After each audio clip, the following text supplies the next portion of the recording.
Welcome to another installment of This Is Not Normal on the Political Drain podcast with Drill Sergeant Doug, aka Admin Doug, a U.S. Army veteran, teacher, musician, and family man from Jamaica, now fights for justice and democracy through commentary and humor. Follow him on YouTube at Political Drain and at Sons of Liberty Official as Drill Sergeant, aka Admin Doug, continues to protect our freedoms. But what we really need to be doing to change the cultural narrative of what's happening in the United States is take the lead. Like, I'm tired of being defense. I'm ready to run offense. How do we run offense? We start talking about the things that are a problem in the United States of America. Have you ever, and like Andrew was saying, you ever notice there's always enough money to bomb brown children in the Middle East, but there's never enough money to, I don't know, take care of brown children in hospitals in the United States? It's not because there's not enough money. It's not because there's not enough money. There's always enough money when it comes to billionaires making a whole bunch of money.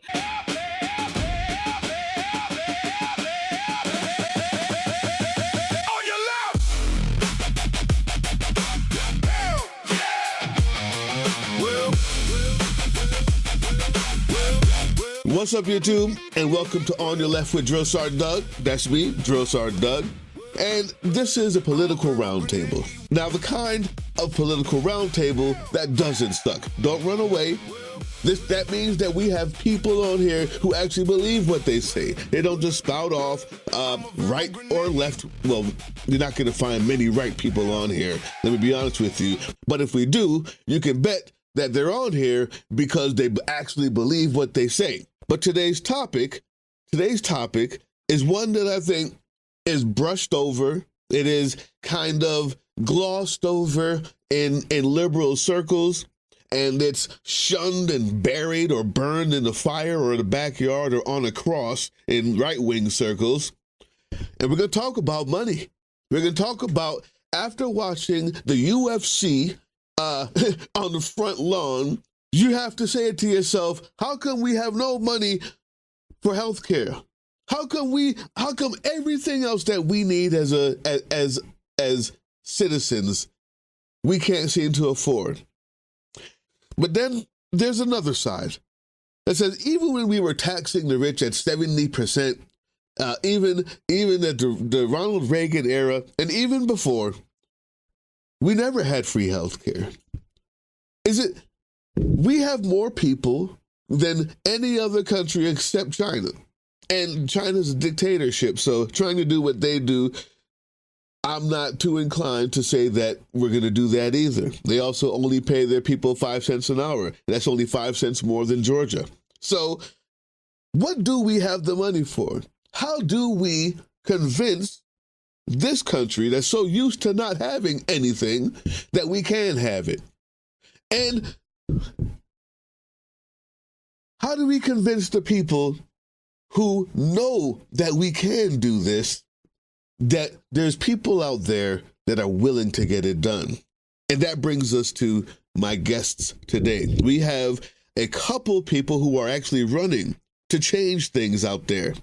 And these people are, I'm going to introduce in a second. On your left!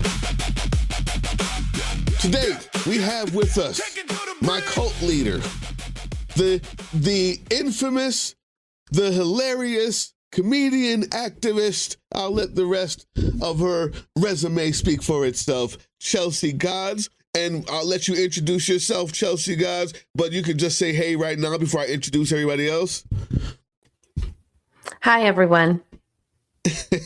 Now, we also have my dear leader, the infamous, what are we going to call him? I don't know. He's the founder of Sons of Liberty that has been rage baiting and slapping up MAGA people on Facebook and online all over the place since, what are we talking about here, 1994? How long have you been doing this?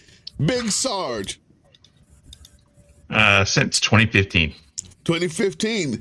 There we go. Yeah. And last but not least, and we have another congressman who's going to be coming here, but right now, or to be congressman, but right now, we're going to bring on the stage Andrew Rice, who's running for Congress as well. And tell us what district that is and where you're going to be running. Hello there, everyone. My name is Andrew Rice. I'm running in Connecticut's 3rd Congressional District against 35-year incumbent Rosa DeLauro. And this is what we mean by roundtable. There should be a spattering of opinions here. We should be talking about the things that I think if we don't give you something that you can take back to your political conversation or your own life, then we failed. I think that we need to speak about this subject candidly, and I just don't know enough. So I'm glad to have you guys on here. And I'm going to start with the to-be congressman, with the potential congressman from Connecticut.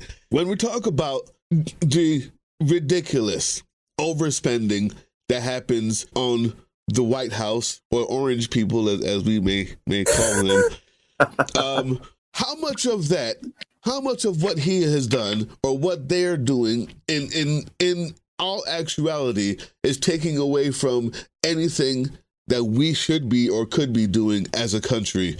Is that really a lot of money that he's spending? Is that type of money as wasteful as it looks? I mean, so the Big Beautiful Bill Act has depleted our federal coffers because of the just sheer giveaways to the wealthiest Americans. I think, since election day, the top 8 billionaires have gotten $1 trillion richer. And where is that money coming from? It is coming from programs like the Affordable Care Act, like Medicaid, like SNAP, like Medicare. And then, of course, we just saw that disastrous deal with Iran, where we're now giving $300 billion additional dollars to the Iranian government to rebuild what we have destroyed. And now he's proposing a $1.5 trillion war budget. And this is all money that could be better spent here at home for things like Medicare for all, so that people do have affordable, high-quality health care. I think in this country we spend $12,000 per person on health care. We do not have we have the highest obesity rates. Our life expectancy is going down, and other countries spend I think $4,000 per person on health care. And so if these countries around the world can do it, why can't America do it and better, especially since we claim to be the greatest country in the world with the most technology? We are America. Why are we the only ones that can't guarantee health care for every one of our citizens? And that is because we are spending more money for the wealthy elites that need their super mega yachts to go to Pedophile Island. And then we spend all that money on all these wars that we just, attack brown people in the global South and in Western Asia. Yeah, the floor is open. Chelsea, you look like you were dying to speak. Go ahead. If you give me a microphone, I'll literally talk for 24 hours. You couldn't even stop me if you tried. Let's I think about these kind of topics a lot. I think about these kind of topics a lot. So much of what the left has been focusing on the last few years is how much we hate Trump. And we do.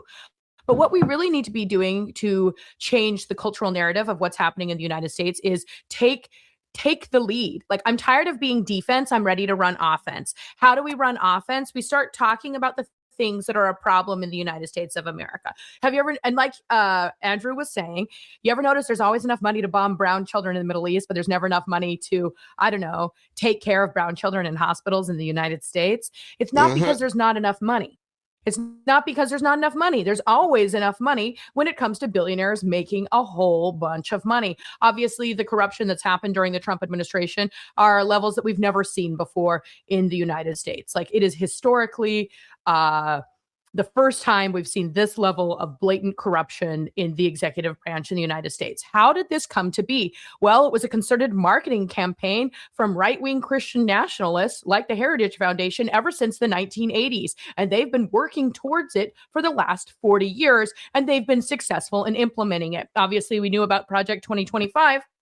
We knew about all of these things, and people on the left, nobody was doing anything about it. Now, why is that? In my opinion, it's because the DNC is paid ops. I do fully believe that many people in the DNC are paid ops. I do believe that they are being paid by the same people who pay the Republicans. And when you pay both sides, you always win. right? So what we really need is progressive people first policies that make sense for the average American and the average family in the United States. Americans deserve health care.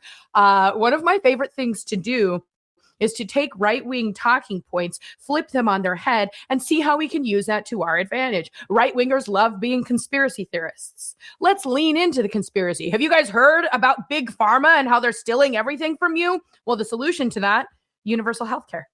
Let's take the profit out of healthcare. Oh, you don't like Big Pharma? You don't like all of the profitability that Big Pharma has? Oh, well, great news. Guess what? You can get rid of that. You can get rid of that dark money in healthcare by making healthcare a human right. And if there's enough money to bomb brown children in the Middle East, which apparently there was since we started a war with Iran that we lost. That's right. Pete Hegseth changes the name of the Department of Defense, the Department of War, and loses the very first war that he puts himself in. And there's always enough money for that. But we just take that money and we reallocate it, and we change the cultural narrative surrounding what Americans need. We know that 60% of Americans are not able to afford an average lifestyle. We know that 67% of Americans are living paycheck to paycheck. And we know that our healthcare system is irreparably broken because you cannot make healthcare for profit without having huge ethical concerns, because these multi-billion-dollar corporations are literally making money off of killing people. We know that people on the right fell for the Make America Healthy Again shtick. Well, here we go. We know there's an opportunity to sneak our belief system in there, because we're not necessarily Democrats, right? We're on the left. We're progressive. We want healthcare for all. We're not neolibs. We're not neolibs who are like, oh, we're going to just keep with private health insurance, which is a failure. Private health insurance is a failure. There is nobody in this country who private health insurance is working for. Even the people who have healthcare still don't have access to healthcare. We need to change the narrative and take control of the conversation and stop being so concerned about how stupid Donald Trump is all the time, because he's going to continue to be stupid, and instead start getting the people of the United States of America on our side in the cultural narrative of what Americans deserve. And this is why we have free speech baddies on the show. This is the whole point, right?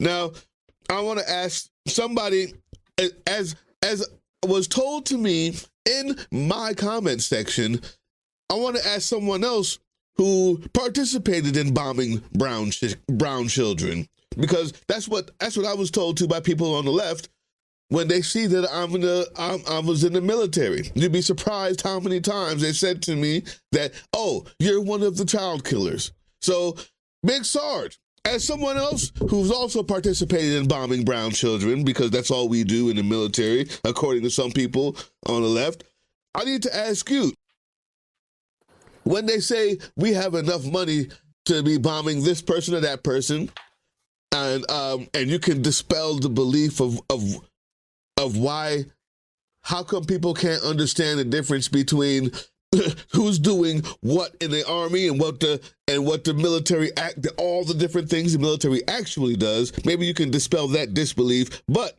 as someone who's been in it, when you say take money from this place and give it to that place, do you have any concerns? Do you have any advice? Can you say to people out there, yeah, we have way too much here? Or I'll let you speak, because if I go, I'll go forever. First of all, I just want to correct the perception. I did not personally bomb brown people. I stabbed them. I shot them. I threw grenades at them. I directed artillery onto their positions. And the ones that I personally had a hand in seeing eradicated were people who had tried to do it to me first. So everybody can miss me with that baby killer bullshit, because I didn't kill any babies. And my father, who's a Vietnam veteran, also faced the same criticism, and his response was, fuck off. So that's my response. That's my educated response to people that call us baby killers. Like the 1960s called, it wants its jingoistic bullshit back. Why don't you figure something else out? In fact, for those people who have that shit to say, what I want to know is, did you fucking vote? That's what I want to know. Because if you voted for people who don't want to send us to war, then okay. But if you didn't vote, or you voted for someone who did in fact vote to send us to war, then you can suck my girthy fat cock over this baby killer bullshit, because you're the reason why I went. You're also the reason why I had to enlist, because I'm not straight out of Compton. I'm straight out of the fucking trailer park, and there were no options for me to afford any kind of higher learning. Since I was a wee bairn, that's a small child for those of you that don't speak Scots Gaelic. My destiny was pretty much, I'm either going to jail because I was in a low-income area and I survived doing fuck shit that I don't want to admit to, or join the military, as all of the men in my family had done before me. Those were my economic options. I wasn't smart enough to have paid attention in school to earn a scholarship. I was probably going to be able to get an athletic scholarship, but I didn't want to go to school just to play sports. Like I lost interest in that when I realized it was pretty much going to be the military for me. So I enlisted in peacetime. There were no wars. And then suddenly we're at war. So yeah, that's my stance on the baby killer nonsense. Now, as far as the question regarding the other thing that you had talked about with taking away money from one place to another. Yeah, absolutely. We could take plenty of money. However, first and foremost, it needs to be done correctly, because we already tried that. Or rather, that was foisted upon us. It was called douche. And it was run by Elon Musk, who was not at all qualified to do anything. Well said, nor was he even in the country legally. So, and all of his little bastard 19-year-old kids that he had working for him weren't qualified to do shit either. And the results of that were immediately apparent when all of these agencies started getting shuttered, and we're like, why are you closing this very critical agency? Now, 2 years later, we have the screw worm or whatever that's way down there in not America Stan, and is going to come up through Texas or whatever is the current threat du jour. So yeah, find an agency. Oh, we already had one. I digress. Rebuild an agency to go through and figure out what all of these programs are and whether or not they're actually vital to the country and not just some jackass's slush fund or vanity project. And with regards to the military, I am an infantryman. So my personal favorite is the A-10, which is a flying death machine that is virtually indestructible. It's being replaced by the F-35, which costs about $70 bajillion per plane. And it's not effective at all in regards to replacing the A-10. In fact, it's so ineffective that they're like, we got this cool plane that's supposed to replace the A-10, but we're going to keep that, and we're going to start refurbishing A-10s because everybody loves them and they're super effective. We could just not have F-35s. We could say, hey, look, I want 2 F-35s to go away, and we're going to take that money and we're going to create world peace. We're going to solve world hunger. We're going to make free college for everybody. We're going to fund universal health care, universal basic income, all these wet dreams that the liberals want. Speaking of liberals, I did want to take a real quick opportunity to address something that Chelsea said. Yeah. And that something is that the establishment Democrats are in collaboration with the oligarchs. And it's not just jingoistic crap that we like to say. It's actually proven now, because Peter Thiel's secret sex cult, Illuminati, whatever you want to call it, dialogue. They're just talking, exposed. Sarge. They're just talking, man. That's it. Just dialogue. They could talk all they want, but they could, also fuck all the way off into traffic, because Supreme Minority Leader Hakeem Jeffries is part of that group. You want to know why shit doesn't get done in the Democratic Party? You want to know why everybody blames Hakeem Jeffries? It's because he's one of Peter Thiel's cultists. And I say that with full intent to be offensive, because that's exactly what it is. It's a cult. They have a bunch of little guys that and girls that all go to these places, and they attend seminars on how to build a cult and how to have better sex with people who agree with what you agree with, or whatever the reporting is. So that's a cult. You're not offensive enough. My question is, does he tap dance too? Does he put little pieces of metal on the bottom of his shoe while painting his face black and his lips red? That's what I'm asking. That's the real question. Does he also do that for Peter Thiel? Does he do that at nighttime or daytime, in the bedroom or on stage? Which one? Hakeem Jeffries? But Andrew, what do you have to say about what he just said? The establishment Democratic Party is next to useless. They are also beholden to the same oligarchs as Big Sarge was mentioning. I do want to commend you for your service in the military. I'm not trying to suggest that people like you are the ones that are making decisions on who we are or are not attacking. And I think it points to the unfortunate reality that in this country, we do not have enough investment in rural areas and poorer areas to give people more opportunity to do things that they would enjoy versus having to have this feeling that they are only able to survive by going into the military. And we have seen time and time again that our government does take advantage of impoverished people to bring them into the military, to then offer them the basic necessities of life that people need. So, and please correct me if you're wrong, because I'm not a military person. I don't have the courage as you do to join in the military. But when you serve in the military, you're supposed to get benefits such as healthcare and education, like the GI Bill, and housing supplements. And it's just like, if we can afford to give these things to people when they join the military, why can't we afford to give these things to people before they feel the necessity to join the military? In addition, when we send all of our men and women overseas to fight these wars, to put them in these impossible positions where they do have to either knife or stab or people that are coming after you first, and then you come back to not have the resources that address your mental health and to address the things that you saw and to address your needs, instead of spending that money to send you overseas to begin with, don't send our men and women overseas. Don't create this, this group of people that need these additional services, and prevents the necessity of having to have people rehabilitated by just not putting them in the position in the first place that requires them to have that rehabilitation need. And again, investing in, so like, college isn't for everyone.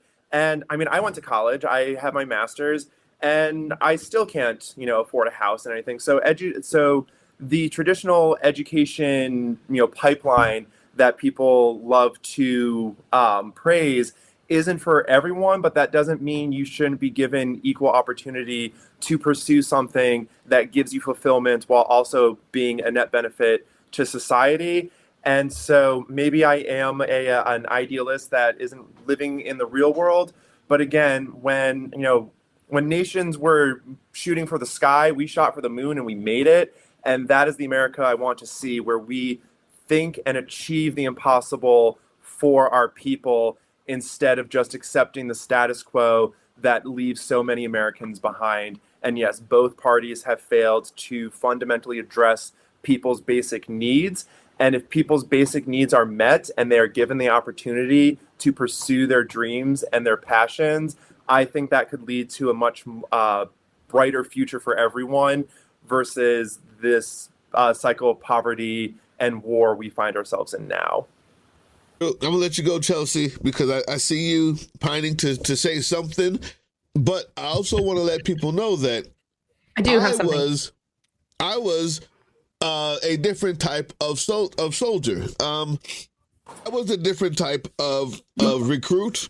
I actually saw the movie Glory and realized that I had a duty, and I used the college money and the health care as a way to convince my Jamaican-ass parents that it was a good thing to do, because I felt the call. I felt that call. Like, I actually felt like, if there's someone who's going to be on the line, if there's someone who's going to be on the wall, on the watch for this country, for what it gave me and my parents and my dad, My mom, and I say my dad because he came here first with $10 in his pocket, literally, while mom and dad stayed back.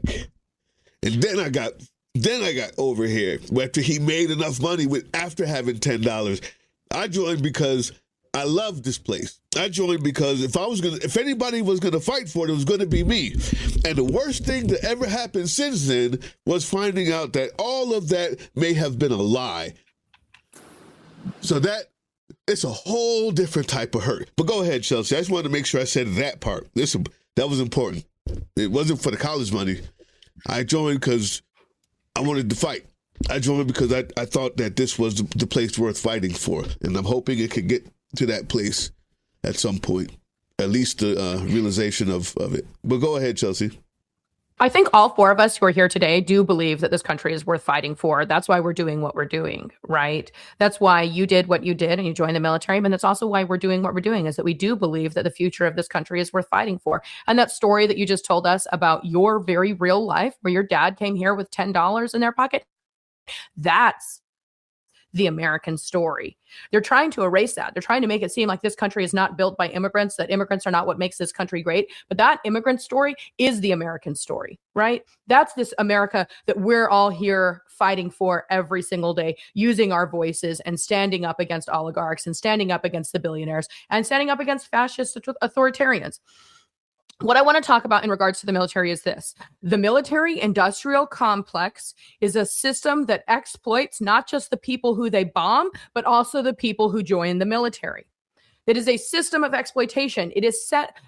Poverty is set up in this country, Big Sarge, in regards to your story. Poverty is set up in this country to have a pipeline to send you to the military so that the rich people in Congress or the billionaires in the presidency or whoever, but they're always wealthy, they're always aristocrats, they're always from a wealthy family, so that they can send poor people's children to do their bidding so they can make trillions of dollars. Because the people who really won in the Iraq and Afghanistan war were the oh God, I'm sorry, my camera does that sometimes. I hate when it does that. Were the arms manufacturers, right? Places like Lockheed Martin, Raytheon, they made literally trillions of dollars, while people like Big Sarge came back with emotional damage and trauma that the VA doesn't even address, right? Like, this is a system of exploitation. The military-industrial complex in the United States is a system of exploitation. And you mentioned Doge, Sarge. In fact, one of the things that Doge and all those things did was cut college funding. Now, why did they cut college funding? Because if we don't have college opportunities available for people who are coming from a poor, impoverished background, well, then where do they have to go? They have to join the military. It is a system that is built to exploit people. It is a system that is built to exploit the poorest and most vulnerable among us and the poorest and most vulnerable in the world, so that a very small number of billionaires can make a ton of money off of it. So I want you guys to know that any of those any liberals or progressives who are coming into your comments blaming you for the actions of your leaderships who sent your bodies there, who sent your friends there to die, who sent people there to sacrifice their health, their life, their bodies, and their brains, they can just be quiet, because we are all victims of a government who sees us as fodder, right? Who doesn't care about our everyday existence. But that's why we're here on this panel today, is because we do care about people's everyday existence. Now, we want to talk about, where does the money come from in order to make life better for the average American? It is a fact that the Department of Defense has never been able to pass an audit. It is a fact. Do you know all of USAID, which was cut and killed by Doge? USAID passed an audit every single year, and all of their financial records were available online for people to look at and going. You know who cannot pass an audit? The Department of Defense. The United States spends more on military than any other country in the world by more than 10 times. The budget of ICE is now more than most other countries' entire military budget. The budget of ICE is bigger than the next biggest country's entire military budget. If you want to know where the money to keep people healthy and alive comes from, it's already there. It's already there. They're just giving it to the military-industrial complex, which is the root of all of these problems anyway.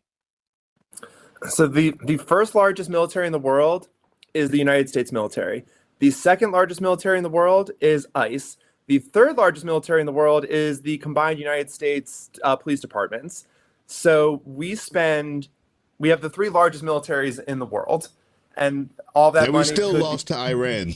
And we still lost to Iran. Yep. Yeah, I find that to be a horrifying truth to live in. Fine, we're spending money in the military. When you say, Sarge, that we can sell two of these planes that we no longer need and literally pay for world peace, I have a feeling that there's going to be people who will bring up how many of us there really are here. Being able to pay for the college and the healthcare of the military, though the amount of people that are in there, as opposed to 300 million people, again, it may take some finagling. And yeah, we're going to have to make sure that we're not cutting off things like those, like USAID, right? How close, candidate for Congress, are we to even be able to see the universal health care, college, and the aid, Medicaid, or help for children, the research, after trying to put back the mess that we put ourselves in for the past 10 years? Do you know?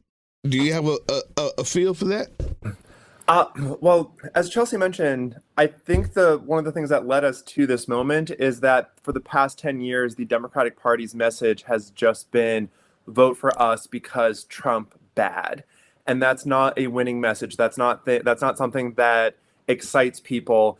And so we do need leaders in Congress and leaders across the country who do stand behind things like Medicare for all, that do defend it, that do bring its merits forward, that do talk about things like the Lancet study conducted by Yale that showed that a Medicare for all system proposed by Bernie Sanders would actually save taxpayers $450 billion over a 10-year period. Because so right now, our taxes already do go to pay for healthcare. We pay taxes to the federal government. The federal government subsidizes the healthcare industry.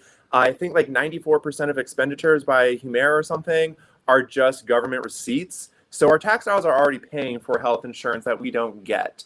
And on top of that, the fact that we don't have full coverage, then a lot of people have to go to emergency services, which then is a bigger drain on hospital resources versus having preventative care and facilities that are able to ensure that people are not getting sick in the first place, having programs that educate children on proper health and proper physical education. I mean, we're seeing obesity rates rise across the country, and that has to do with a lot of, big agriculture not having nutritious food for our children. And so we can't just think in, individual points. We have to approach this holistically, because the whole for-profit system has gotten us into this mess, because everything is about what can make more profit and not what can make people healthier, more productive, more fulfilled in their lives. And so we really need to reimagine what our society is. Is it a society where everyone wakes up every day in the pursuit of making profit for the oligarchs and the billionaires? Or do we wake up every day and think to ourselves, what is fulfilling and what can advance humanity forward? I also want to disclose that I'm a big Trekkie, so a lot of my language and rhetoric does derive from Star Trek, which is a more utopian, futuristic vision of humanity. And I think we live long and prosper, but you can't get there if you don't start somewhere. And so we should be starting now. Another huge issue is that people have been robbed of their education and their critical thinking. And so ensuring that people are given the skills to critically think and to challenge the system. One of my biggest, I'm a big fan of George Carlin, who once said, people in this country are educated enough to operate the machines, but dumb enough to not question why they're doing it.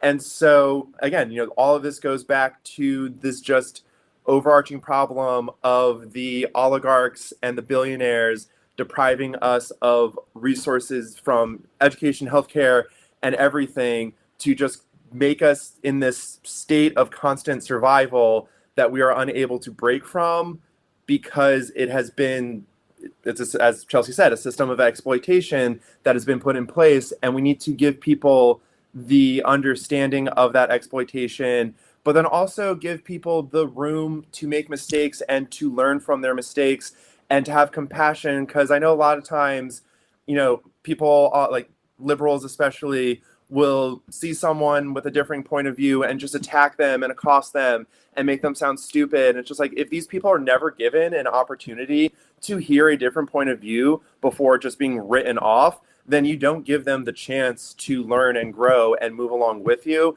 And so I think there also has to be a huge element of compassion, reaching out to people who may never have been given an opportunity to have their belief system challenged. When is your primary? So the Democratic Party, they broke several convention rules to keep me off the ballot. So I am no longer pursuing the Democratic primary line. I am now an independent candidate, and I'm going to try going straight to the general election ballot. And I feel a little elated and freed in that, because now I can say that I'm not beholden to corporations because I don't take corporate money. But now I can also say I'm not beholden to the Democratic Party, because if I can make it into Congress without their endorsement and without their help, then people will always know that I'm just for them and that I'm not here to play these party politics. Because, we have seen people go into the Democratic Party with good intentions and then be commandeered by the establishment. So if I can make it into Congress outside of that process, I think that is just an advantage for the people of Connecticut's 3rd District, because, again, they'll be more confident that I'm there for them and not for party or corporations. Independent. I love it. Now, I just want the rest of you guys to know out there, YouTube, that before we end, the poor insurance companies that, are going to lose all of their profits because of the suggestions made on this show. I feel sorry for their children. I feel sorry that their second house, their fourth house may not become a reality, and their yacht may have to be a bit smaller. I for sure don't want to take caviar out of their children's mouths. I don't. But I think that we're going to have to do something about this. We're going to have to do something about this. I'll give everybody the last word on the subject. I want to start with someone who I think understands a little bit more than what many of you may know that he understands, right? Someone who has intelligence on what's going on and how we use our power and our money. And I'd like to give you the last word on this subject of how close are we? What do we need to be doing? And do we have this type of money that I think we do have? How can we spend it? I'll let you elaborate on what you think this subject of money for the people, how much and where, Big Sarge. I feel like there's money better spent on education for the American people if they want it. Obviously, college is not for everybody. There are people who go to college that don't use their degrees intentionally. They're just going so that they have a degree. There are people who probably wanted to go into like a trade school, or maybe they went to college first and then now they're in debt and they wanted to get out of debt. So they went and learned how to be a plumber or a HVAC technician, anything, something like that.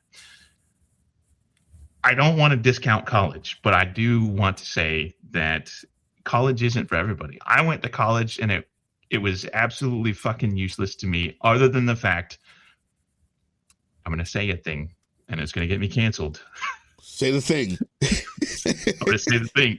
Say it. The only thing that I got out of college was college girls, and that's literally it. I went to college after my first deployment to Afghanistan.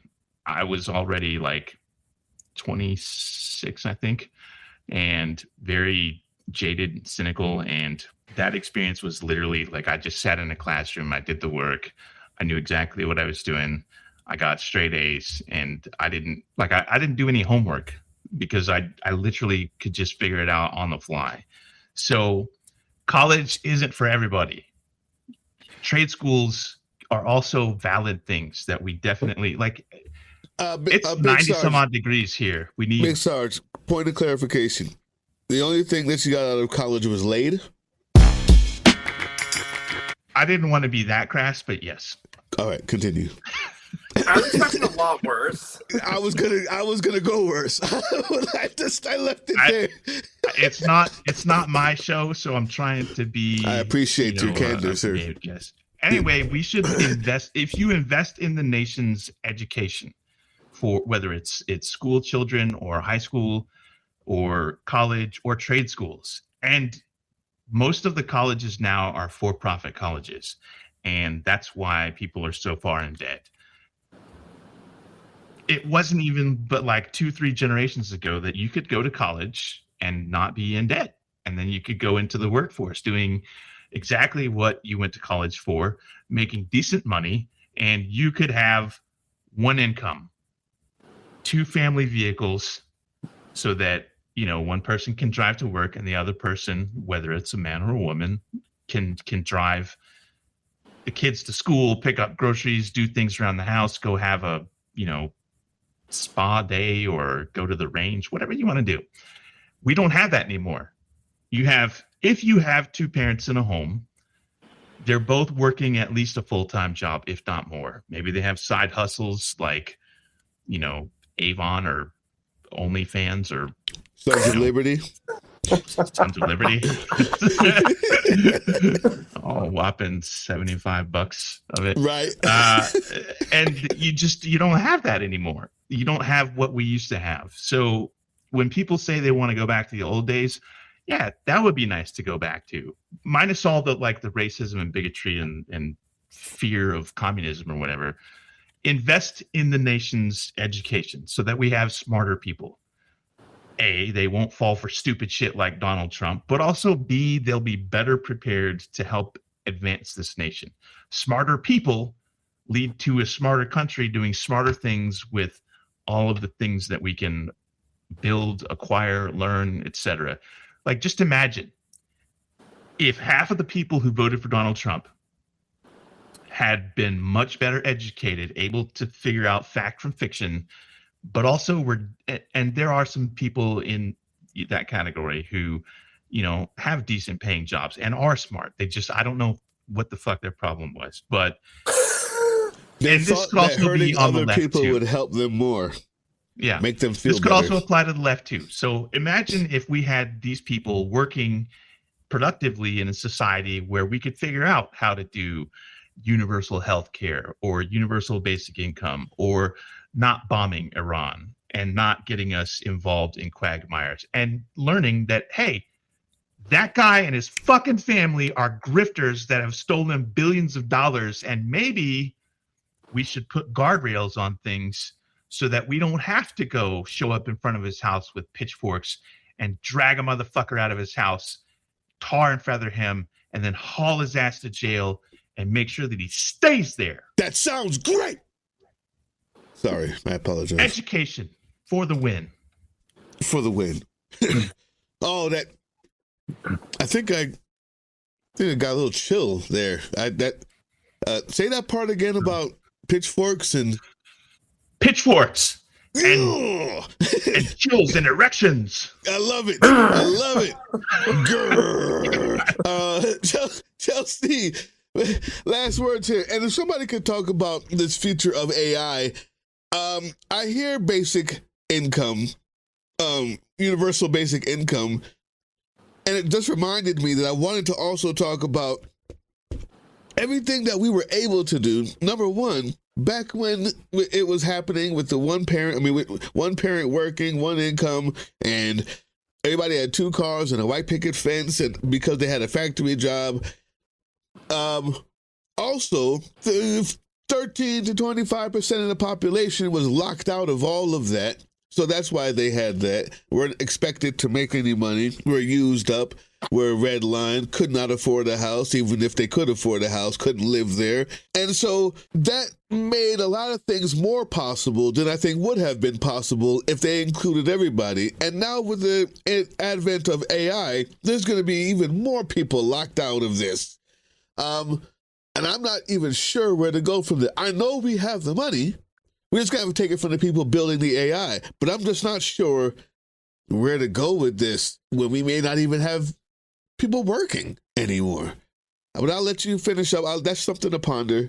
Let you say your last words, Mrs. Gods.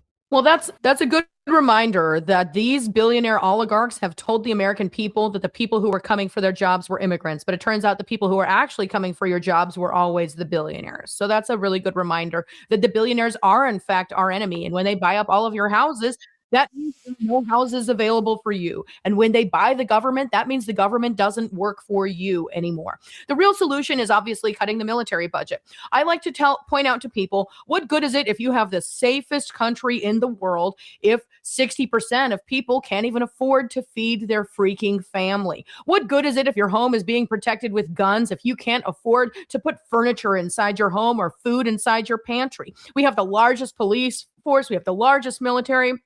And then, of course, we have the new secret police force of ICE. And everybody in this country is not actually safer because safety doesn't look like having people outside your door protecting you with guns. Safety looks like knowing that you're going to be able to pay your rent next month. Safety looks like knowing that you're going to be able to afford to feed your children.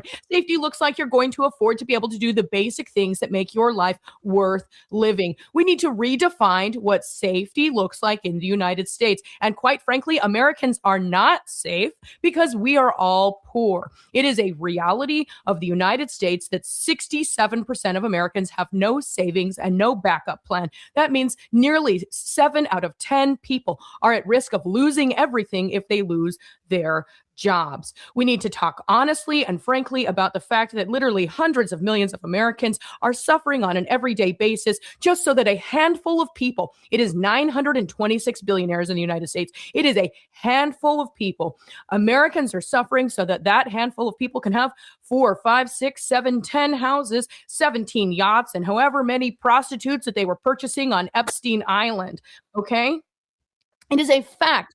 We are being robbed blind by our government. And it is important to point out that Trump, you're right, is a grifter. His family has personally become, I think it's something like $15 billion richer. He gave his son a no-bid $600 million Department of Defense contract. These people are literally robbing us blind while Americans cannot afford health care. Also, I know that there's been talk about universal basic income, but it's not coming from people who are progressive. That talk is coming from the oligarchs. So you need to be concerned about why oligarchs like Elon Musk are suggesting universal basic income. The reason why they are suggesting that is because they intend to enslave you. So pay attention to the people who are saying that sort of thing. There is one economist who I follow, and I'm going to give her a shout out because I give her a shout out everywhere I go. Because one of the things that I am working towards right now in my social media campaigns and otherwise is working towards solutions and presenting people who have the solutions for the problems that everyday Americans are facing. And this one economist who I follow, it's Keds economist, Keds economist. She has a plan for the future on how American government can create jobs for people in the face of the apocalypse of AI.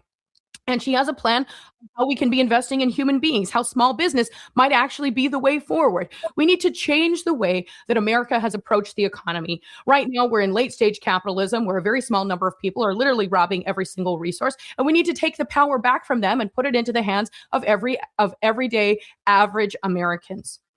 We need to change the idea that only rich people deserve success because all people deserve success. Every child in this country deserves to feel safe, and safety doesn't come at the end of a barrel of a gun. Safety comes from knowing that your parents are going to be able to feed you and afford to keep a roof over your head. There are so many solutions to the problems that we're facing in this country, and all of it comes from us looking at that Department of Defense budget and also cutting the police budget. We have been doing this game of defense, defense, defense. All the military is defense. All the police is defense. Well, now we need to do offense, like Big Sarge was saying, where we invest in human beings, we invest in education. All that extra money that's going to police forces should be going to our teachers.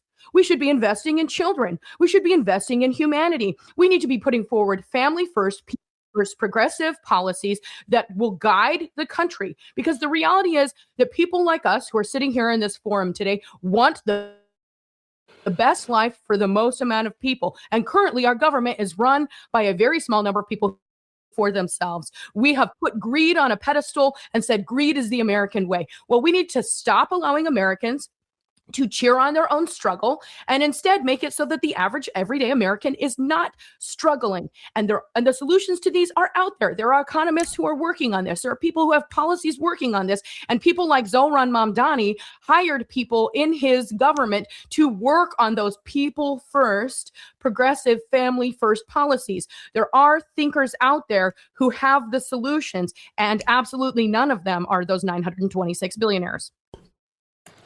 Outstanding. My favorite part about when you start get going is how you sit up taller and you get more, you almost speak more, what is that? European English. Everything gets sharper. I love it. Stentorian. Thank you, sir. Yeah, Thank you, it's like a transatlantic accent. Yes. It's like a transatlantic I guess accent. I got one extra thing out of college. It's true though. If you get me in flow. I love it. Here's the deal, guys. Where can they find you, Andrew Rice, if they're in Connecticut and in your district? What is your district and where can they find you? Connecticut's 3rd Congressional District. You can find me at riceforct.com, and we're on most social media platforms, and our handle is Andrew Rice CT3.